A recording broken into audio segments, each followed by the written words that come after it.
చే సత్యం నందడగే సర్వ సృష్టి సత్యరూపము లేని స్థలమేది కనుగొన్నా శుద్ధ సత్వమదియే చూడరయ్యా శుద్ధ సత్వమదియే చూడరయ్యా సత్యంబులేనట్టి స్థలమేదు కనుగొన్నా శుద్ధ సత్వమదియే చూడరయ్యా శుద్ధ సత్వమదియే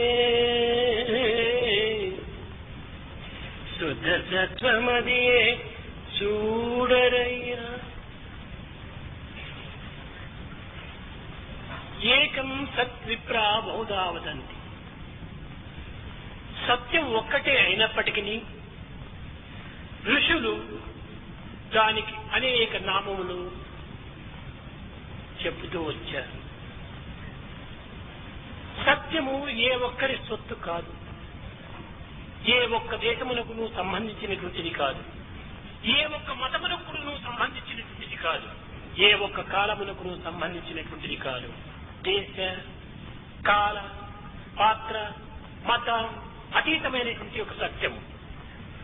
అన్ని దేశముల వారు, అన్ని మతముల వారు, అన్ని కాలముల వారు కూడా ఈ సత్యాన్ని అనుసరించటంలో సర్వాధికారం ఉంటున్నది. సత్యము ఎవరిని అనుసరించదు.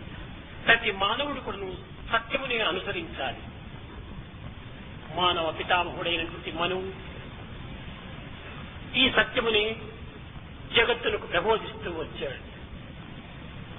మనువు నుండి ఆవిర్భవించినటువంటి వాడు కనుక మానవుడు, ఇతనికి మనుజ అని పేరు వచ్చింది.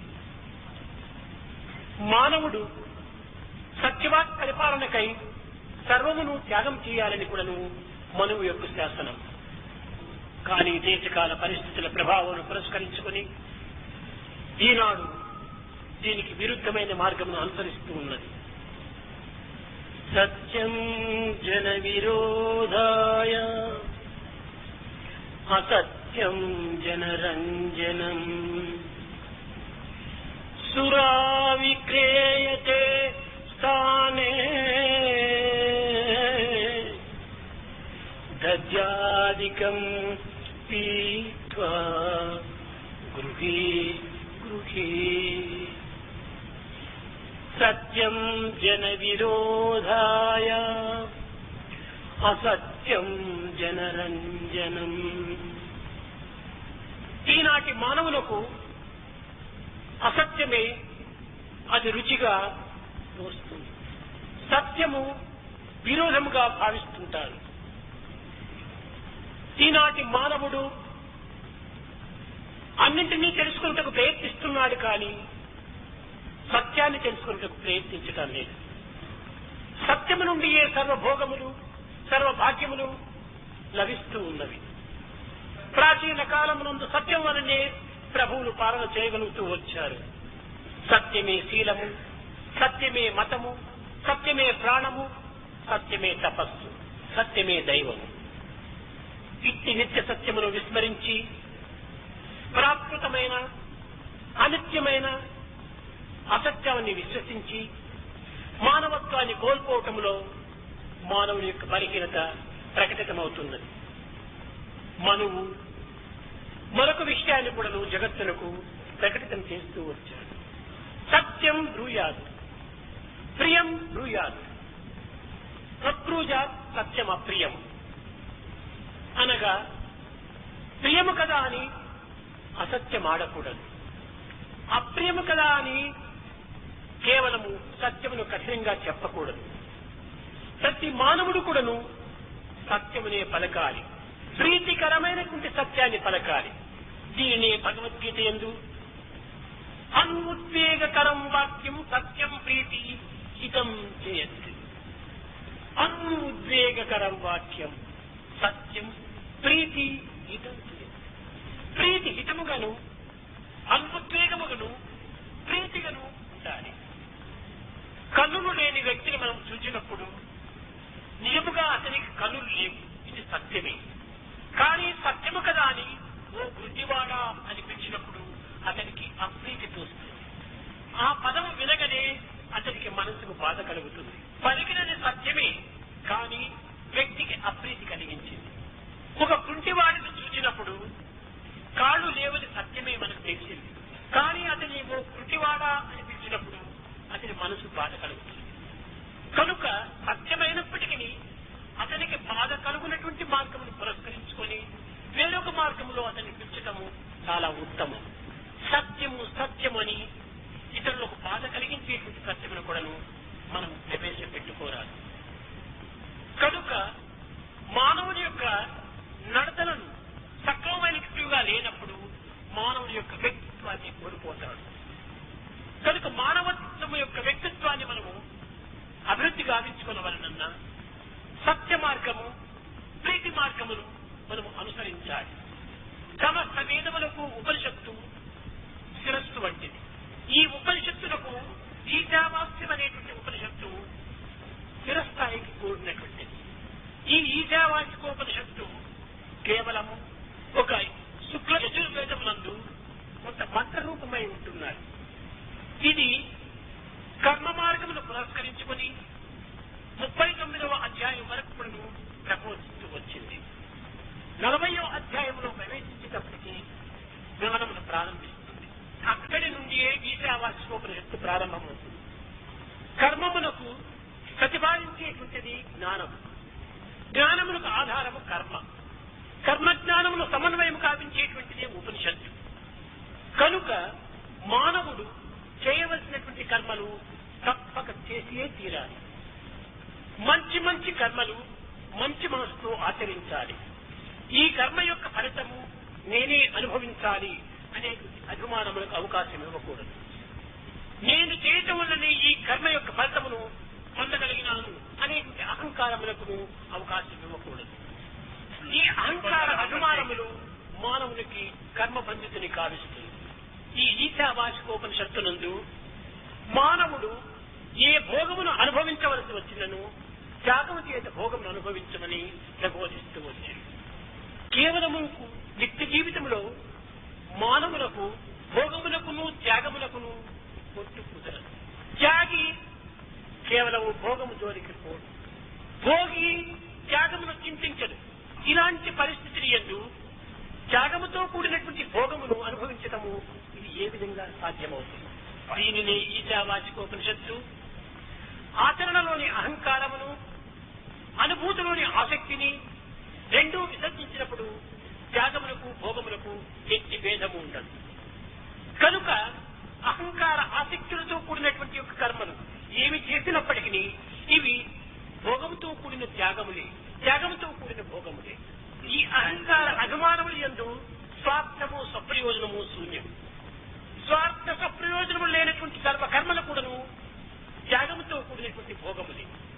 కనుక ప్రతి మానవుడు కూడాను విధిగా కర్మలు ఆచరించి ఇది నా ఆచరణ యొక్క ఫలితము అనేటువంటి అహంకారములకు అవకాశం ఇవ్వకూడదు.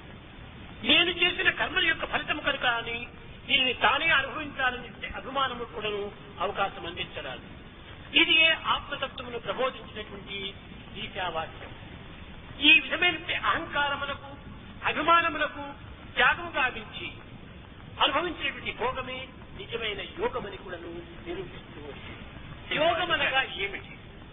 కనుక యోగమనగా మనము అనేక సాధనల చేత ప్రాప్తించుకున్నటువంటి యొక్క క్రోడీకరించుకున్నటువంటి యొక్క దివ్యమైనటువంటి యొక్క సంపుటి.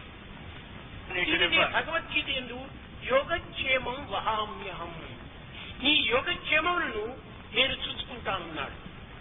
యోగక్షేమములనగా ప్రాకృతమైనటువంటి యొక్క దృష్టిలో మనం విచారణ చేసినప్పుడు మన క్షేమ సమాచారము, మన ఇల్లు వాకిలి ఆరు బిడ్డల యొక్క పరిస్థితులను ప్రశ్నించుకోవటం అనుకుంటున్నాం. ఈ ప్రాకృతమైన విచారణకు యోగం అనేటువంటి యొక్క పేరు సార్థకం కాదు. మానవుడై పుట్టి మానవాతీతమైనటువంటి దివ్యత్వాన్ని అనేక సాధన చేత సాధించి దానిని పొందినటువంటి యొక్క పవిత్రమైనటువంటి స్థితికి యోగము అని పేరు. అనగా అప్రాప్తమైనటువంటి యొక్క దివ్యత్వాన్ని ప్రాప్తించుకున్నమే యోగం. ఇది అగోచరమైనటువంటి యొక్క దివ్యమైన తత్వాన్ని గోచరింప చేసుకోవటమే యోగం. కేవలము ఒక విధమైన దివ్యత్వంతో కూడి కంటికి కనిపించక, చెవులకు వినిపించక, మనసుకు అనిపించక, హృదయాన్ని కరిగించక దివ్యమైన స్థాయిలో ఉండినటువంటి యొక్క తత్వాన్ని అనుభూతికి తెప్పించుకోవటమే యోగం. అవ్యక్తమై గూఢముగా ఉన్నటువంటి యొక్క దివ్య తత్వాన్ని వ్యక్తీకరింప చేసుకోవటమే యోగం. అట్టి సర్వసాధన చేత సాధించినటువంటి యొక్క దివ్యమైన యోగాన్ని రక్షించుకోవటమే క్షేమం. కనుక యోగక్షేమం అనగా మానవాతీతమైనటువంటి యొక్క దివ్యత్వాన్ని సంపాదించుకోవటము, ఆ సంపాదించుకున్నటువంటి యొక్క దివ్యత్వాన్ని కాపాడుకోవటమే యోగక్షేమముల యొక్క అంతరార్థం. ఈ యోగక్షేమములతో కూడినటువంటి యొక్క దివ్యత్వాన్ని త్యాగముతో కూడినటువంటి భోగమని కూడా చెప్పవచ్చు. కనుక త్యాగముతో కూడినటువంటి యోగము మానవత్వానికి అత్యంత అవసరం. ఇట్టి త్యాగములకు పూనుకున్నటువంటి మానవత్వములోనే దివ్యత్వమైన వ్యక్తిత్వము ఆవిర్భవిస్తుంది. కానీ మానవుడు ఉపనిషత్ వాక్యములను కేవలము తృణీకరించక దివ్యమైనటువంటి యొక్క భావం చేత దానిని క్రోడీకరింప చేసుకుని దాని నిత్యాచరణలో ఉంచుకోవటము తగినటువంటి కృషి చేయాలి. మానవుడు కేవలము శారీర మనస్సు ఆధ్యాత్మిక తత్వముతోనే మాత్రమే కూడినటువంటి వాడు కాదు. ఇతనికి అతీతమైనటువంటి ప్రజ్ఞాశక్తి కూడాను ఉంటున్నది. కాన్స్టెంట్ ఇంటిగ్రేటెడ్ అవేర్నెస్, ఇది ప్రజ్ఞ అన్నారు. ఈ ప్రజ్ఞాన శక్తిని ప్రతి మానవుడు కూడాను దానిని దృష్టి అందించుకోవాలి. ఇది మనస్సునందును, శరీరమునందును, అంతఃకరణ యందును, అన్నింటి ఎందుకు సర్వవ్యాపకమై ఉంటుండాలి. అంతఃకరణ అనగా ఏమిటి? ఇక్కడనే మనకు త్యాగంతో కూడినటువంటి యోగం మనకు ప్రాప్తిస్తుంది. అంతఃకరణ అనగా మనస్సు, బుద్ధి, చిత్తము, అహంకారము, ఈ నాలుగింటి యొక్క సమ్మిళితమైన స్వరూపాన్ని అంతఃకరణ అంటున్నారు. ఇక్కడ మనస్సు అనగా ఏమిటి? మనస్సు అనగా నిరంతరము చింతించుకోవటమే మనస్సు. సంకల్ప వికల్పాత్మకం మనః అన్నారు. సంకల్ప వికల్పాలతో కూడి ఉంటుంటారు. ఇది ఒక వస్త్రము. ఈ వస్త్రమునకు పడుగు, పేక అనగా నిలువు, అడ్డం అనేటువంటి దారము చేరి ఉంటున్నాయి. ఇదే సంకల్ప వికల్పాత్మకమైనటువంటి. మనం ఒకవైపు ఉన్నటువంటి దారమును తీసివేస్తూ వస్తే పట్టనే లేదు. అదే విధముగానే ఈ సంకల్పం అనేటువంటి దారమును మనం తీసివేస్తూ వస్తే మనస్సు అనేటువంటి స్వరూపమే ఉండదు. దీనిని మనోత్రాణ సమ్మిళితం అన్నారు. కనుక ఈ సంకల్పముల చేతనే మనోత్రాణ శక్తిని మనలో మనం పెంచుకుంటున్నాం. కనుక ఈ మనస్సు అనేటువంటి సంకల్పంతో కూడినటువంటి స్వరూపము. చిత్తము అనగా చింతించడమే చిత్తము, తద్భావాన్ని మనం చింతించడము. బుద్ధి అనగా నిర్ణయాత్మక శక్తి. ఈ యొక్క నిత్యానిత్య విషయ పరిశీలన చేసేటువంటి యొక్క దివ్యమైనటువంటి తెలివి. అహంకారము. అహంకారం అనగా ఆకారమునే పురస్కరించుకొని నేను అని భావించుకోవటమే అహంకారం. ఆకారమే నేను అనుకోవటమే అహంకారం. అహం ఆకారం, ఇది అహంకారం. కనుకనే మనస్సు, బుద్ధి, చిత్తము, అహంకారము, ఈ నాలుగు కూడా మనస్సు యొక్క వికార స్వరూపములే. మనసే ఇన్ని రూపంలో ధరిస్తూ ఉంటుండాలి. ఒకే మనసుకి ఇన్ని పేర్లు కూడాను సంభవిస్తూ వస్తుంది. ఒకే బ్రాహ్మణుడు వంట చేస్తుంటే వంట బ్రాహ్మణుడు అంటాం. అదే బ్రాహ్మణుడు పూజ చేస్తుంటే పూజారి బ్రాహ్మణుడు అంటాం. అదే బ్రాహ్మణుడే టీచ్ చేస్తుంటే టీచర్ బ్రాహ్మణుడు అంటాం. అదే బ్రాహ్మణుడు పంచాంగం చెప్తుంటే పంచాంగ బ్రాహ్మణుడు అంటాం. బ్రాహ్మణుడు ఒక్కడే అయినప్పటికీ తన యొక్క వృత్తిని పురస్కరించుకొని అతనికి పేర్లు వేరు వేరుగా వస్తుంటాయి. కనుకనే మనస్సు అనేక వృత్తులతో కూడినప్పుడు దీనికే బుద్ధి, దీనికే చిత్తము, దీనికే అహంకారము, దీనికే మనస్సు అని పేరు వస్తున్నాయి. కనుక ఇవన్నీ కూడా పర్యాయ పదములు, మనస్సు యొక్క పర్యాయ పదములే. అంతఃకరణ అనగా ప్రత్యేకంగా లేదు. మన కరణములన్నీ బయట కనిపిస్తున్నాయి. కన్ను బయట కనిపిస్తుంది, చెవు బయట విషయాన్ని వింటుంది, ముక్కులు బయట కాలని పిలుస్తుంది. ఇవన్నీ కూడా బహిర్కరణములు. మనస్సు, బుద్ధి, చిత్తము, అహంకారము అంతఃకరణములు, లోపల ఉండినటువంటి పనిముట్లు. కనుకనే దీనికి అంతఃకరణము అని పేరు వచ్చాయి. అంతఃకరణ త్యాగము చేత బహిష్కరణములను మనం అనుభవించినప్పటికీ తిరిగే త్యాగంతో చేరినటువంటి భోగం అవుతుంది. కనుక మొట్టమొదటి అంతఃకరణను మనం పరిశుద్ధిగా ఉంచుకోవాలి. కనుకనే ప్రతి మానవుడు కూడా కర్మాచరణలో మనం కంకణం కట్టుకోవాలి. కర్మ లేకుండా చిత్తముల శుద్ధి కలగదు. కనుకనే వేదమునందు చిత్తశుద్ధయే కర్మ అన్నారు. కనుక చిత్తశుద్ధి నిమిత్తమై ప్రతి మానవుడు కూడాను సత్కర్మ ఆచరించాలి.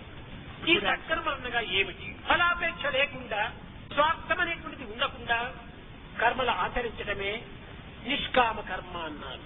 ఈ నిష్కామ కర్మకే భోగముతో కూడిన త్యాగం అని కూడా పేరు పెట్టారు. ఈ విధమైనటువంటి భోగముతో కూడినటువంటి త్యాగమును ఈశావాసికోపనిషత్తు అనేక విధంగా బోధిస్తూ వచ్చింది. కేవలము అకర్ముడు కాకూడదు. కాయము కర్మ నిమిత్తమై ఆవిర్భవించినటువంటిది. కర్మ కాలమును పవిత్రము గావించేటువంటిది. కాలము ఒక విధమైనటువంటి కర్తవ్యంతో కూడినటువంటిది. కాలకర్మ కారణ కర్తవ్యం యొక్క జీవితమే మానవుని యొక్క ప్రధానమైనటువంటి లక్ష్యం. కాలకర్మ కారణ కర్తవ్యంతో కూడినటువంటి మానవత్వాన్ని మనం ఏ విధమైన యొక్క మార్గంలో ప్రవేశపెడుతున్నాం? నిరంతరము స్వార్థము స్వప్రయోజనము, స్వార్థము స్వప్రయోజనమే. ఇంకా త్యాగంతో కూడిన భోగం ఏ రీతిగా లభిస్తుంది? ఇది భోగముతో కూడినటువంటి రోగంగా రూపొందుతుంది. మానవుడు యోగి కావాలి కానీ భోగి కాకూడదు. భోగం అనగా ఏమిటి? కేవలము ఆహారం, నిద్ర, భయం, మైదానాలతో జీవితం వ్యర్థం కావించుకోవటం ఆ భోగము. దేహాన్ని కాపాడుకునే నిమిత్తమే ఆహారం అత్యవసరమే.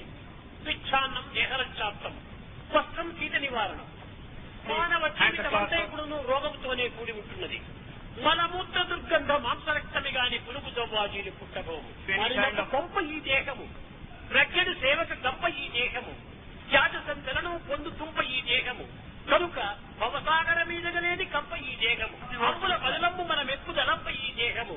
మేనుస్థిలమని నమ్మబోకు మనసా హరిపాదములు ఆశ్రయించవి. ఇది కేవలము కుళ్ళిపోయే దుంప వంటిది, కూలిపోయే రథము వంటిది, అమ్ముల పనమంతంతో చేరినటువంటి కంప వంటిది. అయితే దీని యొక్క రోగమును మనం నివారించుకునే నిమిత్తమై ఔషధము సేవించాలి. ఏది రోగము, ఏది ఆరోగ్యము? అన్ని రోగములే.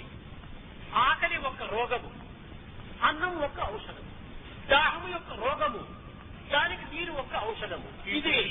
ఇవన్నీ కూడా ఒక్కొక్క రోగములకు ఒక్కొక్క ఔషధాన్ని సేవిస్తూ ఉంటున్నాం. ఆనందము కావాలని కోరేటువంటిది ఒక రోగము, ఆనందానికి కార్యాచరణ ఔషధము. ఆనందం కావాలని ఆశిస్తూ దానికి తగినటువంటి కృషిని మనం చేయకపోయినప్పుడు ఆనందం ఏ రీతిగా లభ్యమవుతుంది? ఆనందం తన స్వరూపమే అయినప్పటికీ దానిని అనుభవించడానికి మానవుని యొక్క ప్రయత్నం కూడా అత్యవసరం. తట్టలో పొటాటో చపాతి పెట్టుకుని potato chapati potato chapati potato chapati అని 100 పర్యాయం చెప్పినప్పటికీ మన పొట్ట నిండదు. మన పొట్ట నింపుకోవాలంటే నోటికి చేతికి పని పెట్టాలి. అనగా చేతితో కర్మను ఆచరించాలి, నోటితో దివ్యమైనటువంటి నామాన్ని స్మరించాలి. ఈ రెండింటి యొక్క పరిశ్రమల ద్వారానే మనకు ఆనందం అనేటువంటిది మనం ప్రాప్తిస్తుంది. కనుక మానవునికి రోగము కానటువంటిది ఈ జగత్తులో ఒక్కటి కూడా లేదు. కానీ దానిని మనం యోగముగా మార్చుకోవడానికి తగినటువంటి కృషి చేయాలి. కనుకనే దీనికి శాస్త్రంలో కూడా ఒక పర్యాయం భుజించినటువంటి వాడు యోగి అన్నారు, 2 పర్యాయములు భుజించినటువంటి వాడు భోగి అన్నారు, 3 పర్యాయములు భుజించినటువంటి వాడు రోగి అన్నారు, 4 పర్యాయములు భుజించినటువంటి వాడు బ్రతికి చచ్చిన వాడితో సమానం అన్నారు. కనుక నిరంతరము కూడాను మనం పొట్ట నింపుకునే నిమిత్తమై మనం ప్రాకులాడుతున్నామే కానీ జీవితాన్ని సుఖశాంతులతో దివ్యమైన మార్గంలో ఆదర్శవంతమైన జీవితాన్ని అందించడానికి మనం కృషి చేయటం లేదు. విద్యార్థులారా, సమస్త పదార్థములు కూడాను కాలానుగుణ్యంగా నశించున్నవి.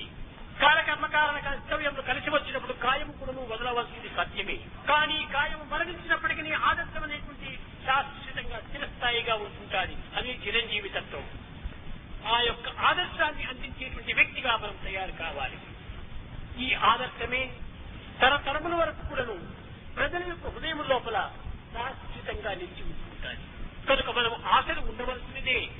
ఆశలు కూడా ఒక మితం ఉంటుండాలి. ఆ మితంను పురస్కరించుకొని సమాజంలో దృష్టి అందించుకొని కర్తవ్యకర్మలు ఆచరించడానికి ప్రయత్నించడమే ఇది ఏ త్యాగములకు తగినటువంటి భోగము. నిజంగా పరోపకార సంబంధమైన కార్యంలో మనం ప్రవేశించినప్పుడు మనకు కలిగేటువంటి ఆనందము ఇంత అంతటి కాదు. ఆ యొక్క త్యాగం చేతనే ఈ యొక్క ఆనందం అనే భోగాన్ని మనం అనుభవించగలుగుతాము. ప్రతిఫలాపేక్ష చేత మనం కర్మలు ఆచరించినప్పుడు మనకు ఆనందం అనేటువంటిది లభ్యం కాదు. కనుకనే ప్రపంచములో మనం మర్చవలసినటువంటిది ఒకటి, జ్ఞప్తి ఉంచుకోవలసినది మరొకటి. ఏమి మర్చిపోవలసినటువంటి 2. మనము ఇతరులకు చేసినటువంటి ఉపకారాన్ని మనం మర్చిపోవాలి. దానిని మర్చకుండా మన హృదయం నందే ఉంచుకున్నప్పుడు ఆ యొక్క ఉపకారానికి ప్రతిఫలాన్ని ఆపేక్షించుకుంటూ మనం కొంత నిరాశలకు గురి కావచ్చు. లేక ద్వేష అసూయను కూడాను మనం మార్గం చేయవచ్చును. కనుక మనం చేసినటువంటి ఉపకారాన్ని మనం అప్పటికప్పుడే మర్చిపోవాలి. ఇంకా రెండవది, ఇతరులు మనకు చేసినటువంటి అపకారాన్ని మనం మర్చిపోవాలి. ఇతరులు మనకు చేసిన అపకారాన్ని మనం చింతిస్తూ ఉంటే దానికి ప్రతి అపకారం చేయాలని మనలో ఒక దుర్భావం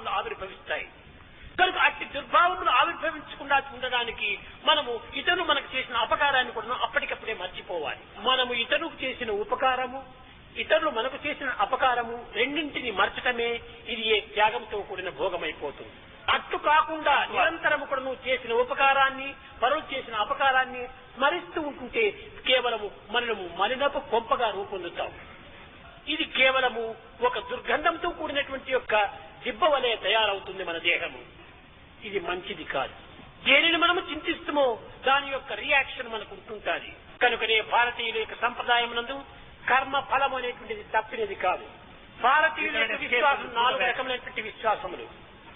కర్మ ఫలమును విశ్వసించేటువంటిది వారి ఒక మొదటి విశ్వాసము. అవతార తత్వాన్ని విశ్వసించేటువంటిది వారికి రెండవ యొక్క విశ్వాసము. మనము ఏది చేసినప్పటికీ దాని యొక్క ప్రతిఫలమును మనకు తప్పినది కాదు అనేటువంటిది మూడవ అది విశ్వాసము.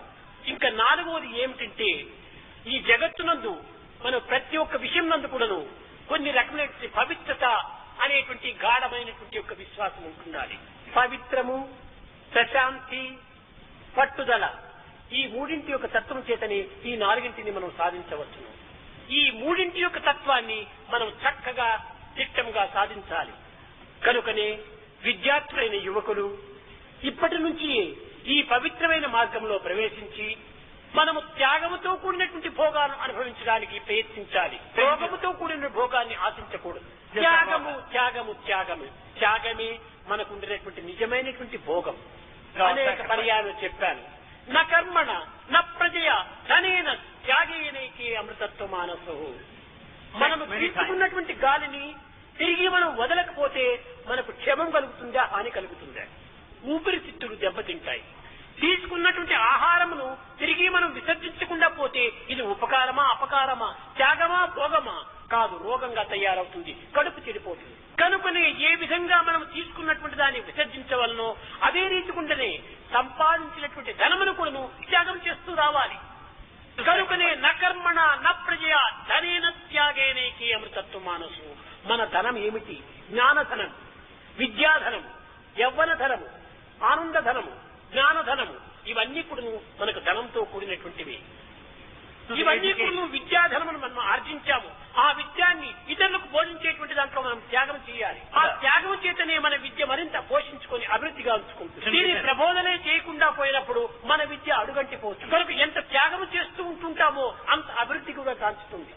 కేవలము ఎవరికో మనకు ఉపకారం చేస్తున్నామని భావించరాదు. మనకు మనమే ఉపకారం చేసుకుంటున్నాం. ఈ యొక్క బోధన ఇతరులకు చేయటం చేత ఆ బోధన యొక్క ప్రభావము మనలో దినదినాభివృద్ధి కాంచుతుంది. విద్యార్థులారా, మన యొక్క జీవితం యొక్క పెరగటం మాత్రమే మనం చూసుకుంటున్నాము. ఈ జీవితంలో తరిగేటువంటి యొక్క తత్వం ఏమిటో మనం విచారించటం లేదు. ఆయువుతో పాటే మన యొక్క జీవితము నిండి ఉంటుండాలి. మనం దేహం ఎంత పెరుగుతూ వస్తుంటుండదో ఆయుస్సు అంత తరుగుతూ వస్తుంటుండాలి. ఈనాడు సూర్యోదయము, సూర్యాస్తాన్ని గురించి మనం ఎంతో ఆనందిస్తూ ఉంటుంటాం. సూర్యోదయం ఏంటంటే ఆహా, సూర్యోదయం ఏంది, వెలుతురు వచ్చింది, ఇంకా మన పనులు మనం ప్రారంభిస్తాం అని ఆనందిస్తున్నాం. కానీ సూర్యాస్తమయం కాగానే ఆహా, ఇంక ప్రశాంతంగా నిద్రించవచ్చు, దేహానికి సరైన విశ్రాంతి ఇవ్వవచ్చును అని ఆనందిస్తున్నాం. ఇది కేవలము అజ్ఞానం యొక్క ప్రభావమే. ఈ సూర్యోదయ సూర్యాస్తమం చేత మనం ఎంత ఆనందిస్తున్నామో ఆ సూర్యోదయ సూర్యాస్తమం రెండు కూడా మన ఆయు ప్రమాణాన్ని తీసుకుని పోతున్నాయి. దీనిని మనం విచారించడం లేదు. కనుకనే ప్రతి మానవుడు కూడాను సూర్యోదయ సూర్యాస్తమం కాయే పూర్వమే తమ యొక్క కర్తవ్యాన్ని నిర్వర్తించాలి.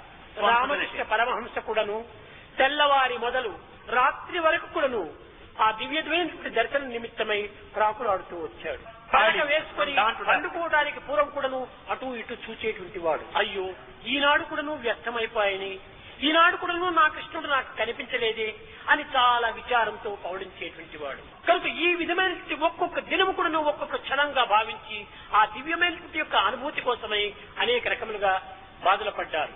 పూర్వ మహర్షులందరూ కూడాను ఇలాంటి తాపత్రయమే తపస్సుగా మార్చుకొని దివ్యమైనటువంటి యొక్క ఆత్మతత్వాన్ని అనుభవిస్తూ వచ్చారు. తపస్సుగా ఏమిటి?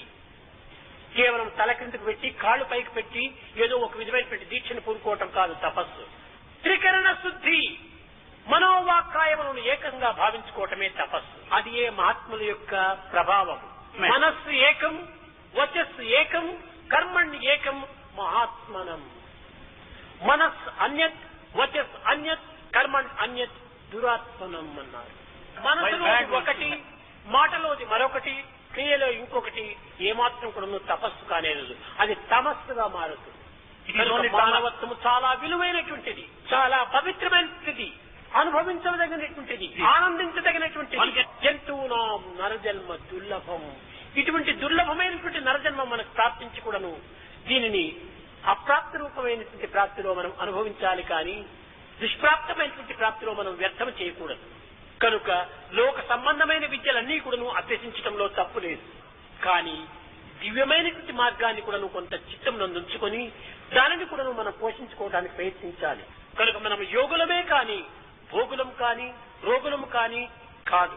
కనుక ప్రతి మానవుడు కూడాను యోగి, భోగి, జోగి, విరాగి, బైరాగి ఈ ఆలోగించు తత్వమునందు కూడాను దివ్యమయమైన త్యాగము మాత్రమే సమత్వమైనదిగా ఉంటుండాలి. ఆకలే లేకపోతే అన్నమును కూడా ఎవరు విలువివ్వరు, వేడే లేకపోతే ఎయిర్ కండిషన్ కూడా ఎవరు కొనుక్కోరు. కనుకనే దీనిని పురస్కరించుకునే నసుఖార్ లభ్యతే సుఖం. సుఖము చేత మనకు సుఖము లభించదు, కష్టముల చేత దుఃఖముల చేతనే మనకు నిజమైన సుఖం ప్రాప్తి. 24 గంటలు కూడా ఎయిర్ కండిషన్ రూమ్ లో కూర్చుంటే ఎయిర్ కండిషన్ విలువ కూడా ఎవరికి తెలియదు. 2 గంటలు ఎండలో చుట్టి తిరిగి ఎయిర్ కండిషన్ లో ప్రవేశించినప్పుడు అప్పుడు దాని యొక్క విలువ మనకు అర్థమవుతుంది. కనుకనే మానవ జీవితం అనేటువంటిది సుఖ దుఃఖములతో కూడినటువంటిదిగా ఉంటుండాలి, లాభ నష్టములతో చేరినటువంటిదిగా ఉంటుండాలి, శీతోష్టములతో ఉండినటువంటిదిగా ఉంటుండాలి. కనుక ఈ 2 భావములైనటువంటిది లేకపోతే, ద్వైతమే లేకపోతే అద్వైతానికి విలువనే లేదు. కనుకనే మానవుడు కొంతవరకు అర్ధ బ్లైండ్ గా ఉంటున్నాడు. ఏ man with డ్యూయలీ mind is half blind. కనుక మనం అది ఇది 2 విధమైన మార్గంలో మనం ప్రవేశపెడుతున్నాము. దట్ అదే తత్, దిస్ ఇదే త్వం, దిస్ నేను, దట్ అతను. కనుక అతను నేను రెండింటి యొక్క ఏకత్వంలో మనం ప్రయాణం చేయాలి. ఫ్రమ్ ఐ టు వీ ఇది చేరాలి. మనము అసత్యము నుంచి సత్యములకు కాదు మనం ప్రయాణం చేయవలసింది. Lesser truth to higher truth. ఇది ఎట్లాంటిది? ఒక పెద్ద సర్కిల్ ఉంటుండాలి. అదే పూర్ణమద పూర్ణమిదం పూర్ణాత్ పూర్ణముచ్యతే పూర్ణస్య పూర్ణమాదాయ పూర్ణమేవావశిష్యతే. ఇది పూర్ణమైన పెద్ద సర్కిల్. ఈ సర్కిల్ లోపల ఇంకోటి చిన్న సర్కిల్ ఉంటుండాలి, ఆ సర్కిల్ లోపల ఇంకోటి చిన్న సర్కిల్ ఉంటుండాలి. ఆ చిన్న సర్కిలే దేహము, ఆ పెద్ద సర్కిలే మైండ్. అన్నింటికంటే పెద్ద సర్కిలే ఒక ఆత్మ. ఆత్మ సర్కిల్ అనేటువంటిది ఎప్పటికి కూడా ఏనాటికి మారదు. ఈ చిన్న సర్కిల్ ఈ యొక్క దేహం అనేటువంటి దానిని విశాలం విశాలం విశాలం చేసుకుంటూ అనేక విధమైనటువంటి విశాల భావంతో మనం ప్రవేశించాలి. ఈ చిన్న సర్కిల్ లో విశాలం చేసుకుంటూ మధ్య సర్కిల్లో మనం ప్రవేశించాలి. మైండ్ తో మనం కూడాలి. ఈ మైండ్ కూడా నువ్వు విశాలమైనటువంటి మైండ్ గా చేసుకుని ఆత్మలో మనం మర్చి కావాలి. అప్పుడే అన్నిటి యొక్క ఏకత్వం ప్రాప్తిస్తుంది. ఇప్పుడు ఒక చిన్న ఉదాహరణ, గడియారం ఉంటుండాలి. వాల్ క్లాక్ లోపల 3 ముళ్ళు ఉంటున్నాయి. ఒకటి సెకండ్ ముళ్ళు, రెండవది మినిట్స్ ముళ్ళు, మూడవది అవర్స్ ముళ్ళు. ఏది మనకు ప్రధానం? అవర్ ముళ్ళు లేకుండా సెకండ్ ముళ్ళు ఉంటుంటే కూడా ప్రయోజనం లేదు, సెకండ్ ముళ్ళు లేకుండా మినిట్స్ ముళ్ళు ఉంటుంటే కూడా ప్రయోజనం లేదు. ఈ 3 ముళ్ళు కూడా అవసరమే. అయితే 3 ముళ్ళల్లో కూడా ఉండేటువంటి యొక్క ప్రధానమైనటువంటి యొక్క ముళ్ళు ఏది? చిన్న ముళ్ళు సెకండ్స్ ముళ్ళు 60 ఇండ్లు ప్రయాణం చేస్తూ వస్తుంది. 60 ఇండ్లు ప్రయాణం చేసేటప్పటికి నిమిషములు ముళ్ళు 1 ఇంటికి ప్రయాణం చేస్తుంది. మినిట్స్ ముళ్ళు 60 ఇండ్లు ప్రయాణం చేసేటప్పటికి అవర్స్ మిల్లు 1 ఇల్లు ప్రయాణం. మన దేహమే ఒక వాల్ క్లాక్. ఈ శరీరం అనేటువంటి దీంతో అనేక సత్కర్మలనేటువంటి సెకండ్ మనం చేసినప్పుడే మైండ్ అనేటువంటిది ఒక్క పవిత్ర స్థానానికి చేరిపోతుంది. ఈ మైండ్ అనేటువంటిది అనేక సచ్చింతనలు తెలిపినప్పుడే ఆత్మ అనేటువంటిది ఒక్క పవిత్ర స్థానానికి చేరిపోతుంది. కనుక శరీరంలో సత్కర్మలు మనస్తో సచ్చింతనలు సరిపినప్పుడే ఆత్మ ఆనంద స్థాయికి చేరిపోతుంది. ఆత్మ ప్రశాంత స్థితికి చేరే నిమిత్తమై ఈ సత్కర్మలు సచ్చింతనలు అవసరం. అవరములే లేకపోతే మినిట్స్ ముళ్ళు సెకండ్స్ ముళ్ళు ఉపయోగం లేదు. కనుక ప్రపంచము లోపల ఉండినటువంటి యొక్క నిజమైనటువంటి సార్థకత 2 ఉంటున్నాయి. నేగి, నింగి, వెలుగు. అనగా నేల, ఆకాశము, వెలుగు. ఈ 3 కూడాను ప్రతి జీవికి ఆధారం. నీరు, గాలి ఇవి 2 ఆహారం. ఆధారము, ఆహారము 2 లేకపోతే జీవులే లేదు. ఎక్కడ ఆత్మనో అక్కడ నీరు, గాలి ఉంటుంటాయి. నీరు, గాలి లేకపోయినా ఆత్మ ఉండొచ్చు, కానీ ఆత్మ లేకుండా మాత్రం నీరు, గాలి ఉండడానికి వీలు కాదు. ఆత్మ నిర్గుణం, నిరంజనం, సనాతనం, నికేతనం, నిత్య శుద్ధ బుద్ధముక్త నిర్మల స్వరూపిణం. ఆత్మకి ఏమాత్రం కూడా దేనితోనూ సంబంధం లేదు. ఆత్మను పురస్కరించుకుని ఇవన్నీ కూడా పోషిస్తూ వస్తున్నాయి, జీవిస్తూ వస్తున్నాయి. కొడుకు లేని తండ్రి ఉండవచ్చును కానీ లోకములో తండ్రి లేని కొడుకు ఉండడు కదా. చేపలు లేని జలము ఉండవచ్చును కానీ జలము లేకుండా చేపలు ఉండడానికి వీలు కాదు. గాలి నీరు లేనటువంటి ఆత్మ ఉంది కానీ ఆత్మ లేని గాలి నీరు ఉండడానికి వీలు కాదు. కనుక ఆత్మకు ఆధారంగా ఉండేటువంటివి కాదు ఇవి, ఆత్మనే ఆధారంగా చేసుకుని ఉండేటువంటివి ఈ పంచభూతములు. కనుక ఈ పంచభూతముల యొక్క స్వరూపమే పరమాత్మ యొక్క దివ్యమైనటువంటి మహత్తరము. ఈ మహత్తరమైనటువంటి యొక్క తత్వాన్ని త్యాగభావంతో అనుభవించుకోవటమే భోగముతో సమానం. ప్రతి క్షణము కూడాను మనం ఈ యొక్క పంచభూతములు అనుభవిస్తున్నాం. ఒక్క క్షణమేమైనా కూడాను గాలిని బిగబట్టితే ఉక్కిరి బిక్కిరైపోతుంది జీవితము. మన చుట్టూ గాలి తిరుగుతూనే ఉంటుండాలి. మన పరిసర ప్రాంతంలో కూడా సర్వత్రా గాలి ఉంటుండాలి. కానీ కంటికి కనిపించదు, చేతికి చిక్కదు. అదే విధంగానే దైవత్వం కూడా సర్వత్రా ఉంటుండాలి. సర్వత పాణిపాదం తత్సర్వతో శిరోముఖము సర్వత శృతిమల్లోకి సర్వమా వృత్తిష్టతి. ఎక్కడ చూసినా ఉండినప్పటికీ కంటికి కనిపించదు, చేతికి చిక్కదు. అనుభూతి మాత్రమే మనకు అర్థమవుతుంది. ప్రత్యక్ష ప్రమాణం అనుకుంటున్నారు మూర్ఖులు. ఇది ప్రత్యక్ష ప్రమాణం ఏమాత్రం కూడా చిక్కదు. అందువల్లనే అప్రమేయ అన్నారు భగవంతుని. ఈ టంబ్లర్ లోపల నీరు ఉంది, దీనిలో చక్కెర వేశాము, 5 నిమిషాల్లో కరిగిపోయింది. ఆ చక్కెర ఎక్కడ ఉంటుండాలి? నీటిలో సర్వత్రా ఉంటుండాలి. అడుగునా ఉంది, పైన ఉంది, చుట్టూ ఉంది. కానీ కంటికి కనిపించదు, చేతికి చిక్కదు. ఒక్క చుక్క నాలుగు పైన వేసుకుంటే అప్పుడు ఉన్నది అనే సత్యం గుర్తిస్తుంది. అనగా అనుభూతికే ఇది ఉన్నదనేటువంటిది అర్థం తెలుస్తుంది. కానీ ప్రత్యక్ష ప్రమాణములకు ఏమాత్రమో ఇది తెలియదు. కనుక నీవు సాధన చేత ఆనందాన్ని అనుభవించినప్పుడు ఇదే ప్రత్యక్షానుభూతి. కనుక ఆత్మాన్వేషణ సలుపుతూ ఆనందాన్ని ఆశిస్తూ సాయుధ్య సామీప్యమునకు సరైన సాధనలు సలుపుతూ ఈ ప్రేమతత్వాన్ని పెంచుకున్నప్పుడే అప్పుడే మనలో ఆ యొక్క ప్రేమ స్వరూపము సాక్షాత్కరిస్తుంది. ప్రేమ లేని హృదయము లోపల ప్రేమ పంట పండదు. ప్రేమ పంట లేనప్పుడు ప్రేమ ఫలము మనకు కనిపించదు. ప్రేమ రహిత మరుభూములలో ప్రేమాంకురములు పెంపొంద ప్రేమావేశముతో ప్రేమ సుధా వర్షము వర్షింపగ ప్రేమ నదులు ప్రవహింపగ మురళి గానము చేయగదే కృష్ణ గానము చేయగదే. గోపికలు కోరారు, ప్రేమ రహిత మరుభూములలో మా హృదయాలు ప్రేమరహితమైనటువంటి భూములుగా ఉంటున్నాయి. ప్రేమాంకురములు పెంపొంద ఆ ప్రేమాంకురములు పెంపు చేయాలని మా యొక్క అభిలాష.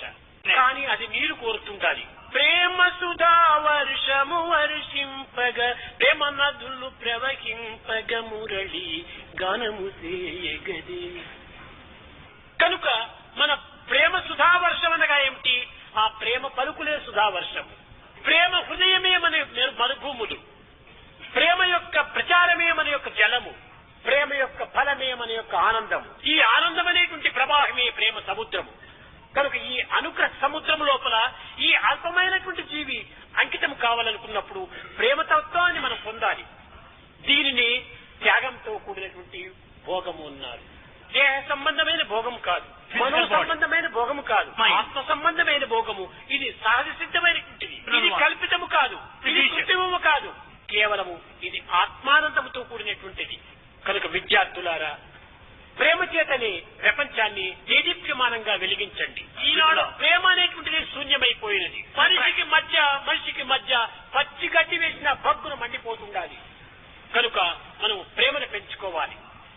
ప్రేమ ముదిత మనసికో రామ రామ రామ రామ రామ రామ రామ రామ రామ శ్రీ రామ రామ రామ.